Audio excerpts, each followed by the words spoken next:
آدم علیہ السلام کو اللہ تعالیٰ نے کیسے پیدا کیا، ایک ترتیب ہے اس میں۔ زمین کی مختلف جگہوں کی مٹی اٹھائی گئی، ہر جگہ کی مٹی اٹھائی گئی اور گوندھا گیا، اور اس کو جنتی پانی سے گوندا گیا، اور پھر اس کو جو شکل دی وہ اللہ تعالیٰ کی مرضی سے۔ انسان کی جو شکل ہے وہ کسی اور کو نہیں دی گئی۔ اچھا ایک بات میں آپ کو بہت نقطے کی بتاؤں، یہ جو شکل ہے نا ہماری، آپ کی، میری، سارے انسانوں کی، دوزخیوں کو جب ڈالا جائے گا دوزخ میں، اس شکل کے ساتھ نہیں ڈالا جائے گا۔ یہ شکل اللہ کو پسند ہے۔ آپ کو میں بتاؤں، اس شکل کے ساتھ کوئی بھی جہنم میں نہیں جائے گا۔ جہنمی کی شکل ہی الگ ہے۔ حضور صلی اللہ علیہ وسلم نے فرمایا جہنمی کی شکل کہ اگر وہ بیٹھ جائے، مکہ اور مدینے کے درمیان جو مسافت ہے وہ پوری گھیر لے گا، یعنی 450 کلومیٹر کا چوڑا ہوگا۔ 425 کلومیٹر مکہ اور مدینے کے درمیان ہے۔ حضور فرماتے ہیں ایک جہنمی اتنا چوڑا ہوگا، اتنا بڑا اونچا ہوگا۔ عذاب بھی تو چکنا ہے، یہ چھوٹے جسم کو کیا عذاب ہو، بڑا بنایا جائے گا اور اس کو عذاب چکھایا جائے گا۔ اس کے کانوں کے بارے میں کہا گیا ہے کہ ایک ایک پہاڑ کے برابر تو ایک کان ہوں گے اس کے۔ شکل بہت الگ ہوگی دوزخ میں جانے کی۔ اب ایک بہت نفیس بات میں آپ سے کہہ رہا ہوں، کیا ہی عمدہ بات کہی مفسرین نے کہ آخر اس شکل میں کیوں نہیں ڈالا جا رہا ہے۔ فرمایا گیا اس لیے کہ اللہ کے محبوب کی بھی یہی شکل ہے، اور اللہ اپنے محبوب کے مثل شکل کو دوزخ میں ڈالنا نہیں چاہتا۔ شکل بدل دی جائے گی۔ لیکن میرے عزیزو، ایک بات خلقت آدم کو ذکر کرنا ہے تو یہاں ایک چھوٹی سی بات ایولیوشن کے متعلق بھی عرض کر دوں۔ ڈاروینزم آپ کو پتہ ہے، ایک سائنٹسٹ ہے جس نے ایک تھیوری لوگوں کے سامنے پیش کی، اور کچھ انت بھگت ہیں آنکھ بند کر کے یقین کرتے ہیں کہ ہم بندر کے بچے ہیں۔ ہاں، ترقی کرتے کرتے اب یہ انسان ہو گئے، اور اس پر ان کا ایسا یقین ہے کہ پہلے جو تھے بندر تھے، اور بندر سے پیدا ہو کر کے، یہ پڑھا ہوگا نا اپنے سائنس میں، تاریخ میں، ہسٹری میں کہیں تو پڑھا ہوگا، ڈاروین کا نظریہ۔ ڈاروین کتنے سال پرانا ہے، لیکن اس کے نظریے کو آج پوری دنیا میں پھیلا دیا گیا۔ یہ اور بات ہے کہ اس کا نظریہ ابھی باطل بھی قرار دیا، بعض لوگوں نے اس کو انکار بھی کر دیا گیا ہے۔ امریکہ کے بڑے بڑے سینئر اداروں کے اندر اس نظریے کو باطل بھی قرار دیا جا رہا ہے، لیکن آج ہمارے ملک میں بھی اور کئی جگہوں پر اس پر لوگ جمے ہوئے ہیں کہ نہیں، بندر کی اولاد ہے۔ پہلی بات تو جواب یہ ہے کہ الحمدللہ ہم آدم کی اولاد ہیں۔ ہم کس کی اولاد ہیں؟ آدم علیہ السلام۔ بندر والوں کو میں کہتا ہوں، پوچھتا ہوں کہ ایک بار ایولیوشن ہوا، یعنی بندر تھا ان کا دادا، اور اولاد جو ہے بڑھتے بڑھتے بڑھتے انسانوں کی طرح ہو گئی، تو یہ پروسیس کنٹینیو کیوں نہیں ہو رہا ہے؟ یعنی ایک ہی بار بندر سے انسان پیدا ہو گیا، اب انسان سے گھوڑا کیوں نہیں پیدا ہو رہا ہے؟ اب انسان سے کوئی کتا بھی ہو جائے؟ بات سمجھ میں آ رہی ہے؟ اس تھیوری کو انہوں نے آج تک پیش نہیں کیا، وہ بھی بغیر دیکھے اس پر یقین کرتے ہیں۔ یہ بات میں آپ کو اس لیے عرض کر رہا ہوں، بڑے تمطراق سے کچھ ایتھیسٹ بھی اس طرح کے سوالات کرتے ہیں، ملحد لوگ، ناستک لوگ، جن کو دین دھرم سے کوئی تعلق نہیں، لیکن سائنس ان کا خدا ہے، سائنس کی ہر بات کو مانتے ہیں۔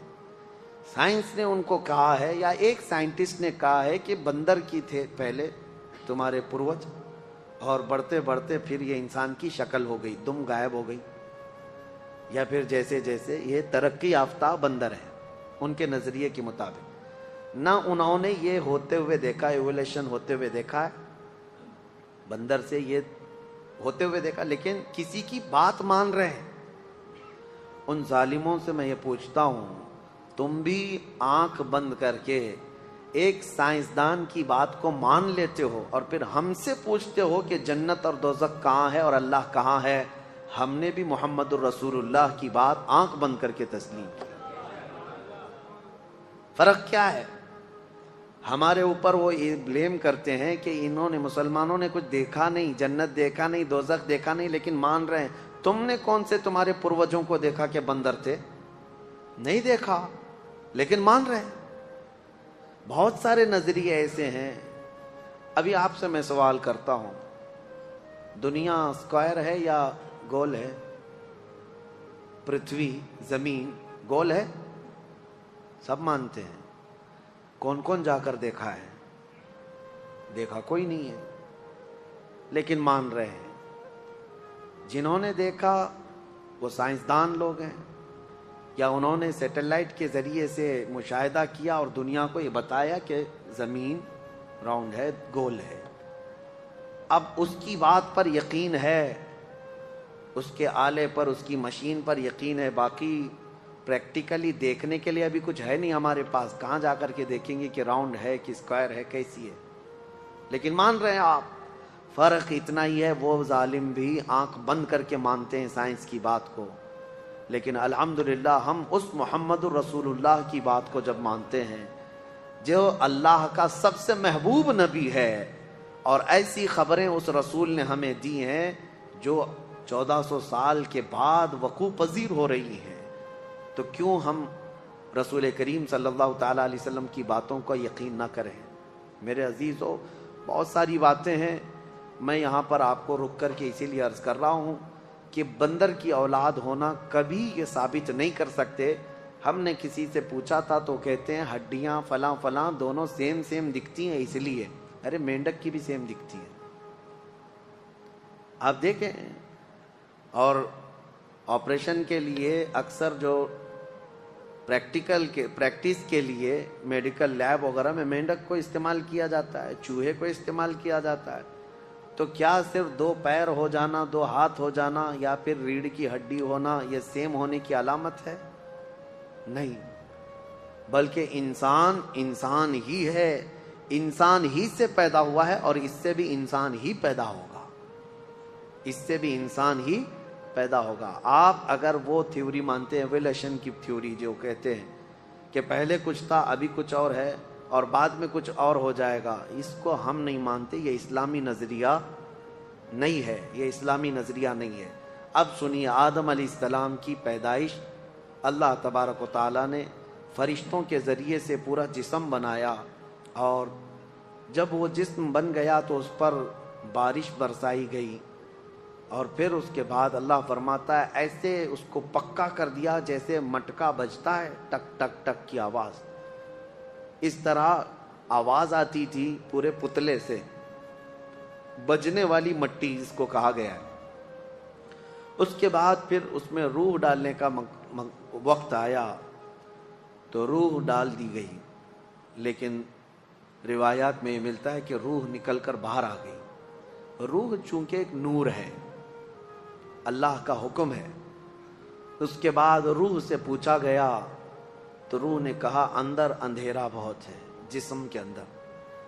تو پھر رب ذوالجلال نے آدم علیہ السلام کی پیشانی میں نور محمدی کو رکھا، اپنے رسول کے نور کو رکھا، پھر روح ڈالی گئی، روح قرار پائی۔ سب سے پہلے آدم علیہ السلام کو چھینک آئی، اور پہلا جملہ ان کی زبان سے نکلا الحمدللہ۔ سب سے پہلا جملہ زبان سے کیا نکلا؟ الحمدللہ۔ دیکھو اللہ کے کلام قرآن کی ابتدا بھی کہاں سے ہو رہی ہے؟ کہاں سے ہے؟ الحمدللہ۔ یہ الحمدللہ کا بہت بڑا مقام ہے، آپ اندازہ نہیں کر سکیں گے۔ اللہ نے اپنے کلام کی ابتدا الحمد سے کی۔ انسان کی زبان کا پہلا کلمہ بھی کہاں سے ہوا ہے؟ الحمدللہ۔ آپ کی نمازیں بھی جو شروع ہوتی ہیں الحمدللہ سے شروع ہوتی ہیں۔ اب آپ کو میں یہ بات بھی بتا دوں، نبی پاک صلی اللہ علیہ وسلم نے اکثر دعائیں بھی جو آپ کو سکھائی ہیں نا، وہ سب الحمدللہ سے اکثر ہے۔ کھانے کے بعد جو دعا کرنا ہے کیا ہے؟ الحمدللہ الذی اطعمنا وسقانا وکفانا۔ سو کر کے اٹھنے کے بعد بھی آپ کو دعا کرنا ہے الحمدللہ الذی احیانا بعدما اماتنا والیہ النشور۔ ارے رفع حاجت سے باہر آئیں گے استنجا سے تو دعا کرنا ہے آپ کو الحمدللہ الذی اذهب عنی الاذى وعافانی۔ کپڑے پہننے کے وقت دعا ہے، ہر جگہ الحمدللہ کا ذکر سب سے زیادہ ہے۔ آدم علیہ السلام جب روح کے ساتھ کھڑے ہوئے، ایک حسین و جمیل صورت تھی آدم علیہ السلام، بہت خوبصورت تھے۔ فرشتے دیکھنے کے لیے آنے لگے، جگہ پورا مجمع لگ گیا فرشتوں کا کہ ایک نئی مخلوق بنی ہے۔ پھر اللہ نے فرمایا اس کو میں زمین میں اپنا نائب بناؤں گا، اپنا خلیفہ۔ اور انسان اللہ کا خلیفہ ہے، اللہ کا خلیفہ ہے۔ کوئی پیر صاحب خلافت نہیں بھی دیے تو چلے گا، آپ فخر سے کہو کہ میں اللہ کا خلیفہ ہوں، اللہ کا خلیفہ نائب ہے۔ کیوں؟ اس لیے کہ وہ اللہ کے احکام زمین میں نافذ کر رہا ہے، اللہ کی حکومت زمین میں قائم کر رہا ہے، وہ اللہ کا خلیفہ ہے۔ تو اب آپ کو میں بتاؤں، آدم علیہ السلام کو جب اللہ نے یہ فرمایا کہ میں خلیفہ بناؤں گا، تو فرشتوں نے یوں کہا کہ مولا کیوں تو ایسے کو خلیفہ بنائے گا کہ زمین میں جانے کے بعد انسان قتل و غارت کرے گا، فساد مچائے گا، خون ریزیاں کرے گا۔ فرشتوں کو کیسے معلوم تھا کہ یہ جانے کے بعد یہ سب ہونے والا ہے؟ مفسرین فرماتے ہیں اس لیے کہ انسانوں سے پہلے اس زمین پر اللہ نے جنات کو بھیجا تھا۔ جنات پورے آباد تھے اور انہوں نے بہت قتل و غارت کیا، فساد مچایا، تو پھر ان کو اس زمین سے بھگا کر کے جزیروں میں، آئی لینڈ کی طرف بھیج دیا گیا، جنگلوں کی طرف، جزیروں کی طرف ان کو بھیج دیا گیا کہ زمین خالی کرو اللہ کی۔ پھر یہ نئی مخلوق انسان کو اتارا گیا۔ پھر بھی کہیں کہیں سے چھوٹ کر کے جنات آ جاتے ہیں، لیکن ان کا مقام یہ نہیں ہے زمین۔ اور جن کو ایسا لگتا ہے کہ ہمارے گھر میں آئے، اس کی آنگ میں آئے، اس کی آنگ میں آئے، مجھے تو 90% نہیں آنے والے دکھتے ہیں، 10% ہو جاتے ہیں۔ جنات کا آنا ہے، ایسے واقعات ہے، لیکن یہ نہیں ہے کہ جنات کو کوئی اور کام دھندہ نہیں ہے کہ خالی وہ انسانوں کے اوپر چڑھتے رہیں گے، ایسا نہیں۔ ان کے بھی کام ہیں، ان کے بھی ہاں اسلام ہے، کفر ہے، ان کے ہاں معاش ہے، بہت سارے معاملات ہیں، جیسے ہمارے ہاں ہیں ویسے ان کے ہاں بھی ہیں۔ ابھی جیسے میں آپ کو بتاؤں، آپ میں سے بھائی سب بیزی ہیں، کچھ بزنس میں ہے، کوئی جاب میں ہے، کوئی ہے، میں آپ کو کہوں جاؤ کسی جن پہ جا کے چڑھو، تو آپ بھی کہیں گے میرے گھر بار کو کون دیکھے گا۔ اسی طرح جنات بھی خالی نہیں ہے، فالتو نہیں ہے، کچھ ان میں بھی فالتو ہوں گے جیسے ہم میں ہوتے ہیں، وہ پریشان کرتے ہوں گے۔ تو جنات کی یہ زمین تھی، ان کو بھگایا گیا، ان کو اس سرزمین سے نکالا گیا، اور پھر آدم علیہ السلام کو بھیجنے کا اللہ تعالیٰ نے ارادہ فرمایا۔ فرشتوں نے اسی بات کی وجہ سے کہا تھا کہ یہ بھی ویسی مخلوق ہوگی، یہ بھی جا کر کے قتل و غارت، خون ریزی کرے گی، گناہ کرے گی۔ تو رب تعالیٰ نے یہ فرمایا میں جو جانتا ہوں وہ تم نہیں جانتے۔ فرشتوں کو یہ جواب دیا۔ پھر اس کے بعد فرشتوں کے سامنے دنیا کی چیزوں کو اللہ نے پیش کیا۔ وہ چیزیں کیا تھی؟ ہر طرح کی چیز، یعنی یوں سمجھ لو درخت ہے، پیڑ ہے، اس کے اندر کا پتا، پھول، تنا، ہر چیز کا ایک نام ہے نا، انگلی کا بھی نام ہے، انگوٹھی کا نام ہے، ہر چیز کا ایک ایک نام ہے۔ تو چیزیں جو دنیا میں ہونے والی تھیں اللہ نے وہ فرشتوں کے سامنے پیش کیا اور پوچھا اس کا نام کیا ہے، اس کا نام کیا ہے، اس کا نام کیا ہے۔ فرشتوں نے کہا مولا ہمیں تو اتنا ہی جانکاری ہے جتنا تو نے ہمیں سکھایا ہے، یہ سب چیزوں کے بارے میں ہمیں علم نہیں۔ پھر آدم علیہ السلام کے پاس یہ سب چیزیں پیش کی گئی۔ آدم علیہ السلام نے شروع سے لے کر آخر تک ہر چیز کا نام بتایا کہ یہ ہے، یہ فلاں ہے، یہ فلاں ہے، یہ فلاں ہے، یہاں تک کہ بعض مفسرین فرماتے ہیں دنیا میں پیدا ہونے والوں کے نام بھی بتائے آدم علیہ السلام، اور تقریباً دنیا میں بولی جانے والی ہر زبان آدم علیہ السلام جانتے تھے، ساری زبانوں کا ان کو علم رہا۔ اب آپ اندازہ کرو یعنی ابو البشر آدم علیہ السلام کو جب پوری کائنات کی ہر شے کا علم ہے تو سید الانبیاء کو کتنی چیزوں کا علم۔ ہمارے آقا و مولا صلی اللہ علیہ وسلم جن کے بارے میں قرآن خود کہتا ہے وَعَلَّمَكَ مَا لَمْ تَكُنْ تَعْلَمْ، اے محبوب ہم نے آپ کو وہ سب سکھا دیا جو کچھ نہیں جانتے تھے، وہ سب میں سب کچھ آیا، سب کچھ آیا۔ آدم علیہ السلام نے جب ساری چیزوں کے نام بتا دیے تو اللہ نے فرمایا اے فرشتوں اب آدم کو سجدہ کرو. یہ سجدہ تعظیم کا سجدہ تھا. سب سجدے میں گر گئے. جانتے ہیں یہ سجدہ کتنا لمبا تھا؟ یہ سجدہ 500 سال کے قریب کا تھا. فرشتوں کا سجدہ. اٹھے لیکن ابلیس کو کھڑا ہوا دیکھا تو دوبارہ سجدے میں چلے گئے. فرشتے شکر میں کہ مولا ہم تو گمراہوں میں سے نہیں ہیں، جو تو نے حکم دیا ہم اس کی پیروی کر گئے. دوبارہ فرشتے سجدے میں گئے. اب ابلیس کھڑا رہ گیا. اللہ نے اس سے پوچھا کیوں تو نے سجدہ کیوں نہیں کیا؟ اس نے جواب میں کہا انا خیر منہ، میں اس سے بہتر ہوں آدم سے. مجھے تو نے آگ سے بنایا اور اس کو مٹی سے بنایا. آگ اوپر ہوتی ہے، مٹی نیچے ہوتی ہے. تو یہ جو چیزیں ہیں غرور اور انا شیطان کو تباہ کر دیا. اللہ نے فرمایا تو نے جو تکبر کیا جس کی وجہ سے ہمیشہ کے لیے تجھے مردود قرار دیا جاتا ہے، تو نکل جا. ابلیس کا نام عزازیل ہے. عزازیل اس کو معلم الملائکہ کہا جاتا ہے، فرشتوں کا استاد کہا جاتا ہے. اس نے عبادت اتنی کی ہے کہ اس کے سجدے اگر روئے زمین پر پھیلا دیے جائیں تو ایک رائی کے دانے کے برابر بھی جگہ باقی نہیں ہوگی. اتنے سجدے ہیں ابلیس کے، لیکن سب ختم کر دیے گئے. نبی کی حرمت اور نبی کی عظمت کا انکار شیطان بنا دیتا ہے. آج بھی میں آپ کو بتا دوں ابلیس شیطان اللہ کا انکاری نہیں ہے. وہ اللہ کو مانتا ہے، وہ اللہ کی عبادت بھی کرتا تھا، لیکن انکاری کس کا تھا؟ آدم علیہ السلام، نبی کا. تو آپ اندازہ کریں نبی سے جس کو بغض ہے وہ ابلیس کی ذریت میں سے آتا ہے. نبی سے جس کو تکلیف ہے وہ ابلیس کی خصلتوں میں سے ہے.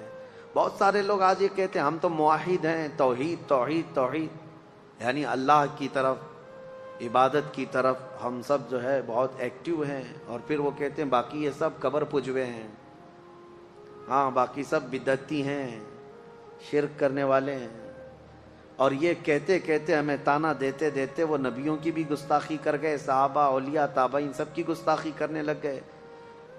اللہ کو ایک ہم بھی مانتے ہیں، اللہ کی عبادت ہم بھی کرتے ہیں، ایاک نعبد و ایاک نستعین پر ہم مکمل عمل کرتے ہیں. لیکن ایک بات میں آپ کو بتا دوں، چند دنوں قبل بھی میں نے ایک اپنے بیان میں عرض کیا تھا کہ ہمارے اوپر ایک بہت بڑا الزام ہے کہ یہ بت یعنی قبروں کی پرستش کرتے ہیں یا رسول کو بڑھا کر اللہ کے برابر کرتے ہیں. غلط بات ہے. ایک جانکار آدمی جو دانشور کہے جاتے تھے، اس بڑے آدمی نے ایک جھوٹا شعر اعلیٰ حضرت کی طرف منسوب کر دیا. یوں کہا کہ دیکھو مولانا احمد رضا خان صاحب یہ کہتے ہیں وہی جو مستوی عرش تھا خدا ہو کر اتر پڑا ہے مدینے میں وہ مصطفیٰ ہو کر. ان کا شعر ہے، یعنی جو خدا آسمانوں میں مستوی تھا وہ مدینے میں مصطفیٰ بن کر کے اترا ہے. کیا آپ کا یہ عقیدہ ہے؟ کیا نبی پاک صلی اللہ علیہ وسلم کی شکل میں اللہ اترا ہے؟ ایسا اگر کوئی عقیدہ رکھتا ہے تو ہم اس کو مشرک کہتے ہیں. حلول کا عقیدہ ہمارا نہیں ہے. یہ اعلیٰ حضرت کا شعر ہے ہی نہیں، لیکن تم تراک سے کچھ لوگ ان کی طرف منسوب کر کے اور اس پہ بھی بڑے بڑے بیانات بھی دے جاتے ہیں.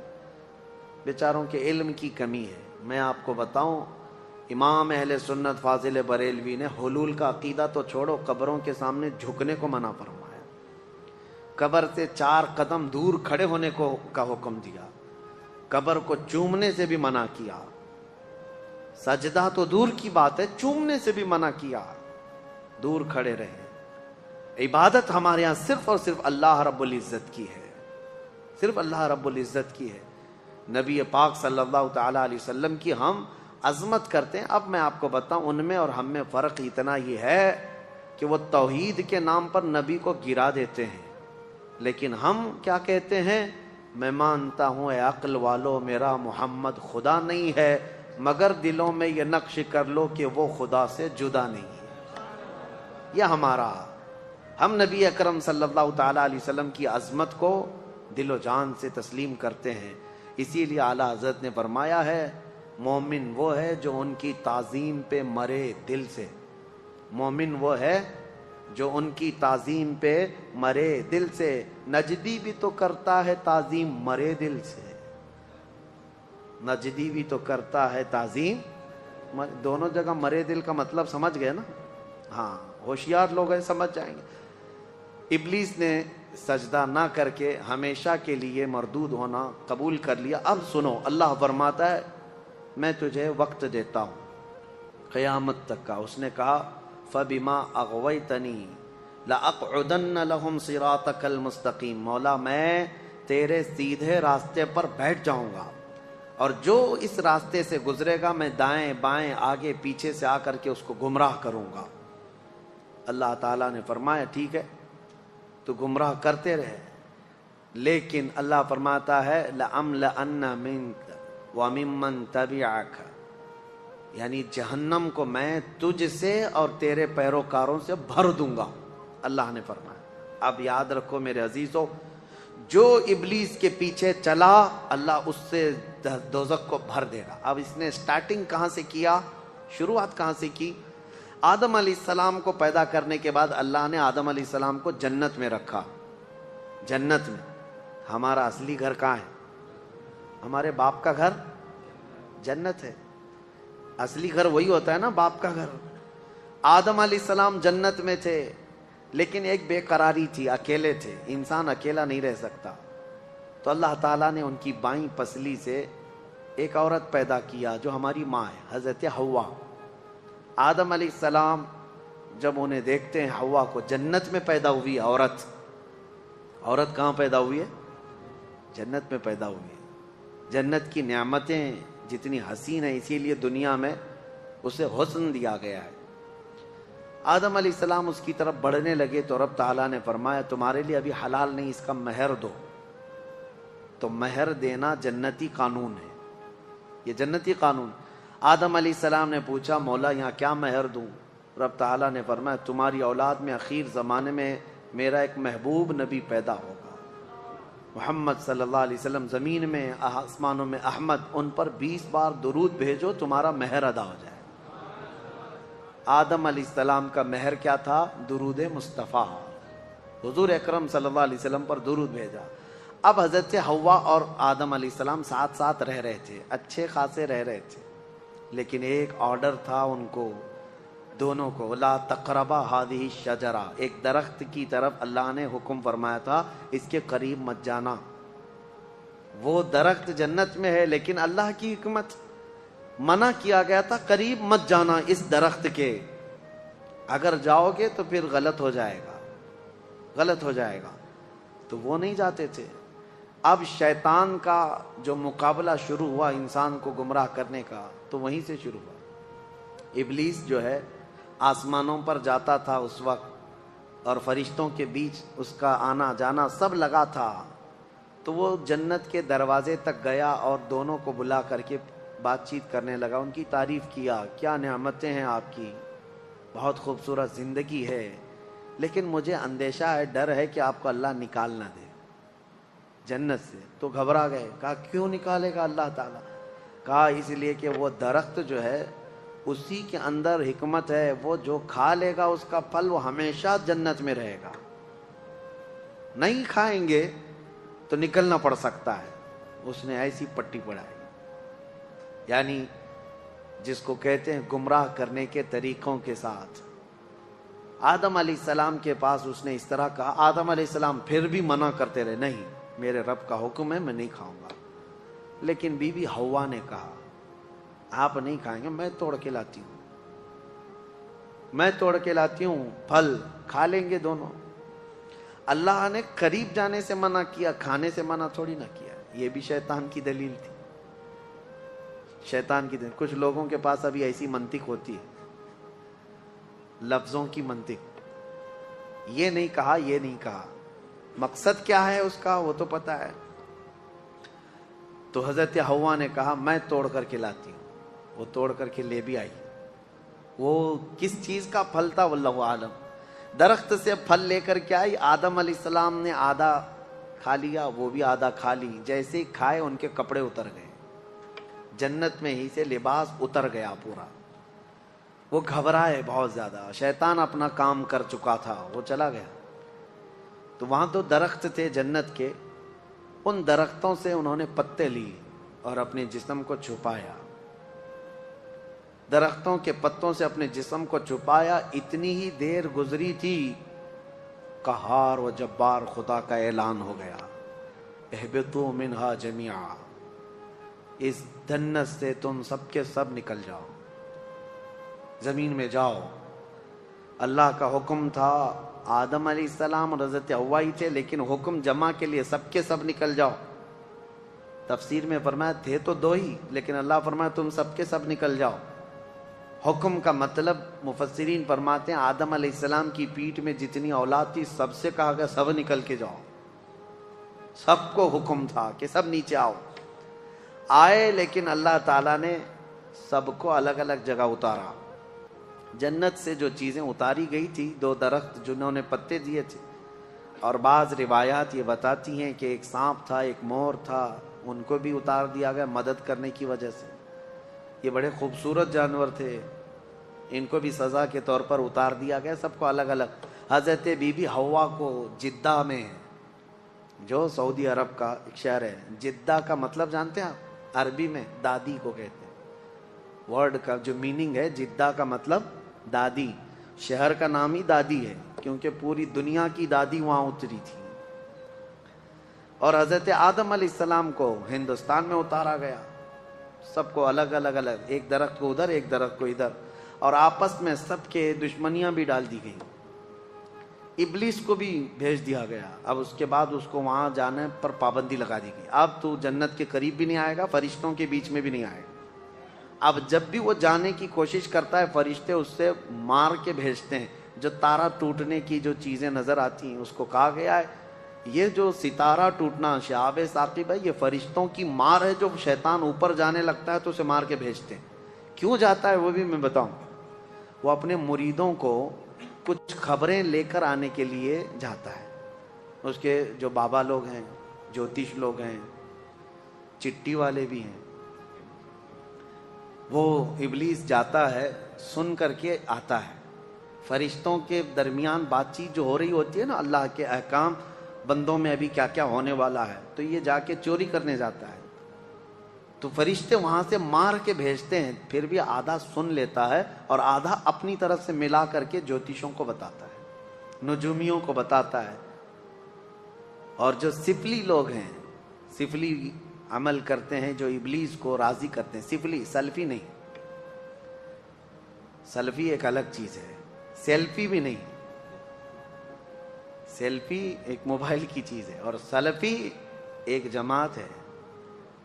اہل حدیث حضرات اپنے آپ کو سلفی کہتے ہیں، میں سفلی بول رہا ہوں، ہاں سب میں تھوڑا تھوڑا سا فرق ہے۔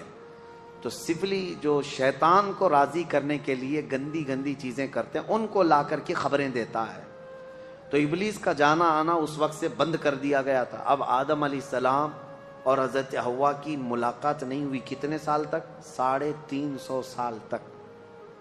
آدم علیہ السلام روتے رہے روتے رہے۔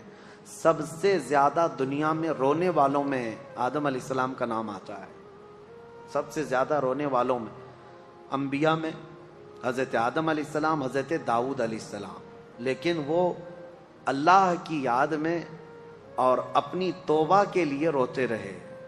لیکن سارے نبیوں میں میرے مصطفیٰ کا رونا اور تھا، وہ کس لیے؟ وہ صرف اپنی غریب امت کے لیے۔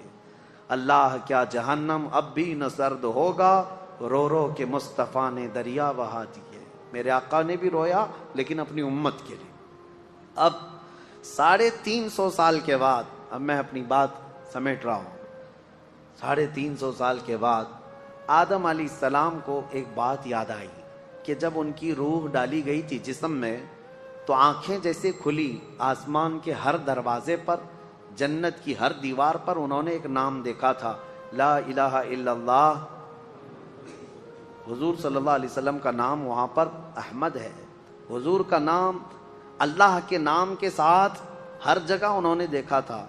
آدم علیہ السلام نے 350 سال کے بعد یوں عرض کیا، اے مولا، جو نام تجھے سب سے زیادہ پسند ہے جس نام کو تو نے اپنے نام کے ساتھ رکھا ہے اس کے وسیلے سے عرض کرتا ہوں میری توبہ قبول فرما۔ قرآن میں بھی رب تعالیٰ فرماتا ہے فوراً اللہ نے جبرائیل امین کو بھیجا ہے صفی اللہ کو حاجت رسول اللہ کی۔ وہ جہنم میں گیا جو ان سے مستغنی ہوا، میرے آقا سے جو دور ہوا، اعلیٰ حضرت فرماتے ہیں دوزخ میں جائے گا، ہے خلیل اللہ کو حاجت رسول اللہ کی۔ حضور اکرم صلی اللہ علیہ وسلم کے وسیلے سے توبہ قبول ہوئی، جبرائیل امین علیہ السلام آئے، بشارت دی کہ اللہ تعالیٰ نے آپ کی توبہ قبول فرمائی۔ اب آپ کو حکم دیا جاتا ہے، آدم علیہ السلام جب آئے تھے تو جبرائیل علیہ السلام خود ہی ان کو یہاں کی کھیتی باڑی اور کام کاج سکھا کر گئے تھے۔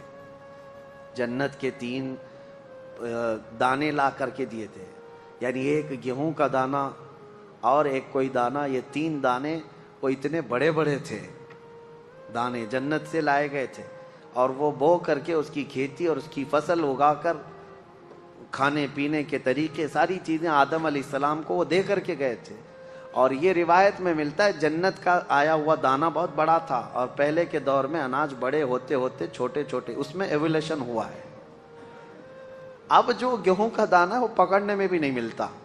فرمایا گیا کہ جیسے جیسے انسانوں کے گناہ بڑھتے ہیں اناج گھٹتا جاتا ہے، یعنی ان چیزوں کی مقدار میں کمی آنے لگ جاتی ہے۔ یہ آخری دور میں گیہوں تو گیہوں، انسانوں کے قد بھی چھوٹے ہو جائیں گے۔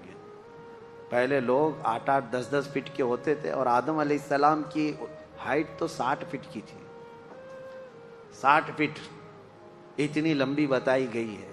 تو پہلے کے دور کے بعد یہ جو گھٹتی ہوئی آئی ہے، لیکن ایک بات پھر میں بتا دوں، کوئی کنفیوز نہ ہو، اس تھیوری پہ نہ چلے جائے کہ انسان اب بدل گیا، نہیں، انسان ہی تھا، انسان ہی ہے آج بھی۔ پہلے یہ اور بات ہے کہ ہائٹ بڑی تھی، جسم بڑا تھا، لیکن زمانے کے مرور ایام کے ساتھ ساتھ انسانوں کی ہائٹ کم ہوتی رہی، اور میرے آقا نے فرمایا قیامت کے قریب یہ لوگوں کے قد بھی کم ہوتے چلے جائیں گے۔ اب قریب اور قیامت کے ناٹے لوگ ہی رہیں گے۔ ہاں، اور یاجوج ماجوج کی جو شکل بتائی گئی وہ بھی بہت چھوٹی چھوٹی قد کے ہوں گے، جیسے چائنیز ہوتے ہیں۔ ہاں، ان کی آنکھیں چھوٹی چھوٹی ہوں گی، جیسی ان کی شکل ہے، لال رنگ کے ہوں گے، یہی شکل بتائی گئی ہے، اور پوری دنیا گھومیں گے، ہر چیز کھا جائیں گے جیسے چائنیز کھاتے ہیں۔ ہاں، یہ اس لیے بھی میں بول رہا ہوں کہ بعض جو دانشور ہیں، ایک امریکہ کے بڑے ڈاکٹر ہیں، انہوں نے کہا میری تحقیق کے مطابق یاجوج ماجوج آ گئے، وہ چائنیز ہی ہیں۔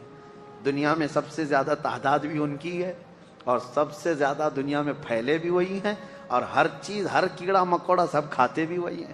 لیکن ایسا نہیں ہے، یاجوج ماجوج ایک قوم ہے، وہ آئے گی، لیکن وہ اتنے سالوں تک چائنا کی طرح جیتی نہیں رہے گی۔ ہاں، وہ فساد مچائیں گے، لیکن چند دنوں کے بعد اللہ تعالیٰ ان کی گردن میں ایک کیڑا پیدا کرے گا، کوئی وائرس ہوگا اس زمانے کا، کوئی کورونا آئے گا، اور اس سے وہ ایک ساتھ پورے کے پورے ہلاک ہو جائیں گے۔ اور جو ڈاکٹر صاحب امریکہ کے جو میں کہہ رہا ہوں، وہ بڑے دانشور ہیں، مسلم اسکالر ہیں، ان کی تھیوری کے حساب سے انہوں نے جو کہا یاجوج ماجوج یہ چائنیز ہی ہیں، اس اعتبار سے شاید کورونا بھی چائنا میں آیا، ان کے اور یقین ہو گیا ہوگا، ان کو اور یقین ہو گیا ہوگا کہ حدیث میں جو کہا گیا، اچھا یہ جو وائرس آیا یہ گردن میں ہی زیادہ پکڑتا تھا، ان کو اور زیادہ یقین ہو گیا ہوگا۔ لیکن یقین ان کو اس وقت فیل ہو جانا چاہیے کہ چائنیز مرے زیادہ نہیں، لیکن یاجوج ماجوج پوری کی پوری قوم ختم ہو جائے گی۔ بہرحال بات ادھر ادھر نہ جائے، قد جو ہے کم ہوتا چلا جائے گا قیامت کے قریب۔ آدم علیہ الصلاۃ والتسلیم کی خلقت کا یہ پورا واقعہ آج سورۃ الاعراف میں ہم نے ملاحظہ کیا ہے۔ اللہ کریم ہم سب کو قرآن عظیم کی ہر آیت پر عمل کی توفیق عطا فرمائے۔